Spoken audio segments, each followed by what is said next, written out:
তো বন্ধু বান্ধৱীসকল PNRD অসম অৰ্থাৎ পঞ্চায়ত আৰু গ্ৰাম উন্নয়ন বিভাগ অসমৰ ফালৰ পৰা যি 1004টা নতুন পদ মুকলি হৈছে সেই পদসমূহৰ অনলাইন আবেদন চলি আছে আৰু অনলাইন আবেদন কেনেকৈ কৰিব ষ্টেপ বাই ষ্টেপ ভিডিঅ' বনোৱা আছে মোৰ ডেছক্ৰিপশ্যনতে লিংকটো পাব তো আজিৰ ভিডিঅ'টোত আলোচনা কৰিম এই পদসমূহত আবেদন কৰিবলৈ কি কি কোৱালিফিকেশ্যন বা অৰ্হতা লাগিব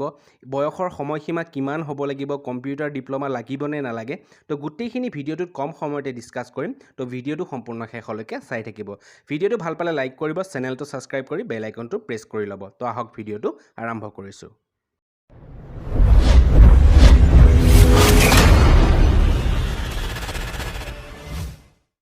তো বন্ধু বান্ধৱীসকল এই নটিফিকেশ্যনটো আহিছে PNRD অসমৰ ফালৰ পৰা আহিছে ইয়াতে 1004টাকৈ পদ মুকলি হৈছে আৰু এই পদসমূহৰ অনলাইন আবেদন চলি আছে আৰু এই নটিফিকেশ্যনটো চাবলৈ মোৰ ডেছক্ৰিপশ্যন চেক কৰিব তাৰ পৰা গৈ নটিফিকেশ্যনটো ভালদৰে চাই ল'ব আৰু ইয়াতে পোষ্টসমূহ মুকলি হৈছে এছিষ্টেণ্ট ব্লক ডেভেলপমেণ্ট অফিচাৰ পঞ্চায়তত পদ মুকলি হৈছে 39টা লগতে এছিষ্টেণ্ট ব্লক ডেভেলপমেণ্ট অফিচাৰ আকৌ পদ মুকলি হৈছে 46টা লগতে assistant block development officer senior গাঁও সেৱকত পদ মুকলি হৈছে 88টা লগতে গাঁও পঞ্চায়ত ছেক্ৰেটাৰীত পদ মুকলি হৈছে 578টা আৰু জুনিয়ৰ এছিষ্টেণ্টত পদ মুকলি হৈছে 10টা আৰু টেক্স কালেক্টৰ কাম ৰোড মোহৰৰ পদ মুকলি হৈছে 243টা ঠিক আছে আৰু সকলোবোৰ পদৰ বাবে কেটেগৰী ৱাইজ ভাগ কৰিছে আপোনালোকে ভালদৰে নটিফিকেশ্যনখন চাই ল'ব ডেছক্ৰিপশ্যনৰ লিংকৰ পৰা আৰু এই পদসমূহৰ বাবে চেলাৰী হৈছে 14,000 to 60,000 লগতে গ্ৰেড পে বেলেগ বেলেগ সকলো পোষ্টৰ বাবে ঠিক আছে আৰু লগতে বয়সৰ সময়সীমাটো চাই লওঁ ইয়াতে বিচাৰিছে 18 বছৰৰ পৰা হ'ব লাগিব 38 ইয়াৰ্ছলৈকে লগতে ৰিলেক্সেশ্যন পাব এজ পাৰ গভৰ্ণমেণ্ট ৰুল অনুসৰি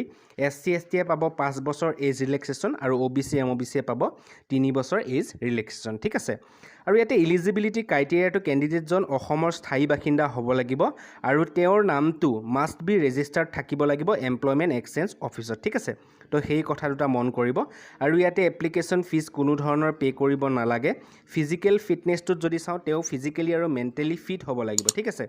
আৰু ইয়াতে এপ্লাই কৰিবলৈ ডকুমেণ্ট কি প্ৰয়োজন হ'ব আপোনালোকৰ চাওক ইয়াতে মেট্ৰিকৰ এডমিট কাৰ্ডখন এজ এজ প্ৰুফ হিচাপে প্ৰয়োজন হ'ব লগতে গ্ৰেজুৱেশ্যনৰ মাৰ্কশ্বিট গ্ৰেজুৱেশ্যনৰ চাৰ্টিফিকেট ইয়াতে লাগিব আৰু লগতে কম্পিউটাৰ ডিপ্ল'মা লাগিব এজ এ জুনিয়ৰ এছিষ্টেণ্ট পোষ্টটোৰ বাবেহে ঠিক আছে সেই কথাটো মন কৰিব বাকী কেইটা পোষ্টৰ এপ্লাই কৰিবলৈ কিন্তু কম্পিউটাৰ ডিপ্ল'মা নালাগে মাথো জুনিয়ৰ এছিষ্টেণ্ট পোষ্টটোত এপ্লাই কৰিবলৈহে কম্পিউটাৰ ডিপ্ল'মা লাগে মানে কম্পিউটাৰ নহ'লেও আপুনি বাকী কেইটা পোষ্টত এপ্লাই কৰিব পাৰিব আৰু ইয়াতে বিচাৰিছে caste certificate OBC MOBC SC ST কেণ্ডিডেটৰ কাৰণে কাষ্ট চাৰ্টিফিকেট লাগিব ইয়াতে আৰু লগতে এমপ্লয়মেণ্ট এক্সচেঞ্জৰ ৰেজিষ্ট্ৰেশ্যন কাৰ্ডখন লাগিব লগতে EWS কেণ্ডিডেটখিনিৰ কাৰণে EWSৰ চাৰ্টিফিকেটখন ইয়াতে লাগিব ঠিক আছে তো এতিয়া আহিছোঁ এডুকেশ্যনেল কোৱালিফিকেশ্যন চাওক এডুকেশ্যনেল কোৱালিফিকেশ্যন কি বিচাৰিছে চাওক ইয়াতে সকলোবোৰ পোষ্টত এপ্লাই কৰিবলৈ গ্ৰেজুৱেট বিচাৰিছে যিকোনো আৰ্ট ছায়েন্স কমাৰ্চ গ্ৰেজুৱেট কেণ্ডিডেটে এপ্লাই কৰিব পাৰিব অন্য কোৱালিফিকেশ্যন ইয়াতে নালাগে মাথো জুনিয়ৰ এছিষ্টেণ্ট পোষ্টটোৰ বাবে কম্পিউটাৰ ডিপ্ল'মা লাগে ঠিক আছে বাকীকেইটা পোষ্টৰ কাৰণে নালাগে আৰু যিটো পোষ্ট আছে গাঁও পঞ্চায়ত ছেক্ৰেটাৰী পোষ্ট আছে সেই পোষ্টটোৰ বাবে কিন্তু কমাৰ্চ গ্ৰেজুৱেট লাগে এই পোষ্টটোৰ বাবে কমাৰ্চ গ্ৰেজুৱেট লাগে বাকী পোষ্টখিনিৰ কাৰণে সিম্পল গ্ৰেজুৱেট হ'লে আপোনালোকে এপ্লাই কৰিব পাৰিব ঠিক আছে তো বহুতো বন্ধু বান্ধৱীয়ে কমেণ্ট কৰি আছিলে যে এডুকেশ্যনেল কোৱালিফিকেশ্যন কিমান হ'ব বয়সৰ সময়সীমা কিমান সেইকাৰণে এই ভিডিঅ'টো স্পেচিয়েলি তেওঁলোকৰ কাৰণে বনাইছোঁ তো আশা কৰিছোঁ ভিডিঅ'টো ভাল পাব আৰু অনলাইন এপ্লাই আৰম্ভ হৈ আছে 28 আগষ্টৰ পৰা অনলাইন এপ্লাই আৰম্ভ হৈছে আৰু 17 ছেপ্টেম্বৰত ইয়াৰ লাষ্ট ডে ঠিক আছে তাৰ আগতে এপ্লাই কৰিব আৰু ফুল এডভাৰটাইজমেণ্টটো ইয়াৰ পৰা চাব পাৰিব অনলাইন এপ্লাই কৰাৰ লিংকটো দি দিছোঁ ইয়াৰ পৰা গৈ ডাইৰেক্টলি অনলাইন এপ্লাই কৰিব পাৰিব তো বন্ধু বান্ধৱীসকল এইখিনি আছিল আজিৰ ভিডিঅ'টোত যদি ভিডিঅ'টো ভাল পাইছে প্লিজ লাইক কৰিব যিমান পাৰে ভিডিঅ'টো শ্বেয়াৰ কৰক আৰু যদি চেনেলটো ছাবস্ক্ৰাইব এতিয়াও কৰা নাই ছাবস্ক্ৰাইব কৰি বেল আইকনটো প্ৰেছ কৰি ৰাখিবলৈ নাপাহৰিব তো পুনৰ এবাৰ লগ পাম এটা নতুন ভিডিঅ'ত আজিলৈ ইমানেই ধন্যবাদ